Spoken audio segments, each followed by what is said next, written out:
आणि यंदाचं राज्यातील अर्थसंकल्पीय अधिवेशन हे अनेक अर्थांनी विशेष असणार आहे। राज्याच्या इतिहासामध्ये पहिल्यांदाच दोन्ही सभागृहांची विरोधी पक्ष नेतेपद हे रिक्त आहेत। विरोधी बाकावरील सर्वात मोठ्या पक्षाच्या सदस्यांची संख्या ही एकूण विधानसभा सदस्य संख्येच्या 10% इतकी नसल्याचं कारण देत विधानसभा अध्यक्षांकडून विरोधी पक्षनेते पदाचा निर्णय हा प्रलंबित ठेवण्यात आलाय। मात्र यामुळे अधिवेशन कामकाजावरती त्याचा परिणाम होण्याची शक्यता आहे आणि त्यामुळे दोन्ही सभागृहाला नक्की विरोधी पक्षनेता कधी मिळणार हे पाहणं आता महत्त्वाचं ठरणार आहे।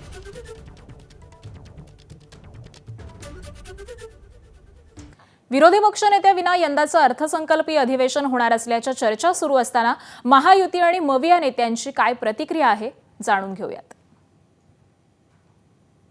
येणाऱ्या अधिवेशनामध्ये दोन्ही सभागृहामध्ये विरोधी पक्षनेता असणार नाही। घटनेने दिलेले नियम आहेत त्यानुसार 10% संख्याबळ हे कोणत्याच पक्षाकडे नाही, म्हणून विरोधी पक्षनेता नेमता येत नाही। नियम बाह्य जर करायचं जर ठरलं तर त्याचा अधिकार फक्त विधानसभा अध्यक्षाला किंवा सभापतींना, म्हणून ते काय निर्णय घेतात हे पाहावं लागेल।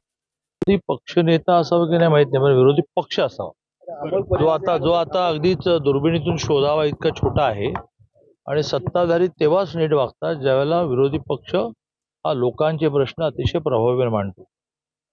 फडणवीसाचं सरकार असो की नरेंद्र मोदीचं सरकार असो, या सरकारने संविधानाला मान्यच केलेलं नाही। विरोधी पक्ष नेत्यांची भूमिका एक महत्वाची असतं, पण काही सांगायचं संख्याबळाची कारणं सांगून त्या पद्धतीनं दिशाभूल करण्याचं काम ते करतात। तर ज्यावेळेस 2 सदस्य भाजपचे होते त्यावेळेसही काँग्रेसने भाजपचा विरोधी पक्ष नेता दिला होता, पण मला असं वाटतं की बीजेपीला संविधानच मान्य नाही आणि म्हणून अशा मूर्ख व्यवस्थेच्या बद्दल चर्चा करणं मला वाटतं की योग्य नाही। एबीपी माझा, उघडा डोळे बघा नीट।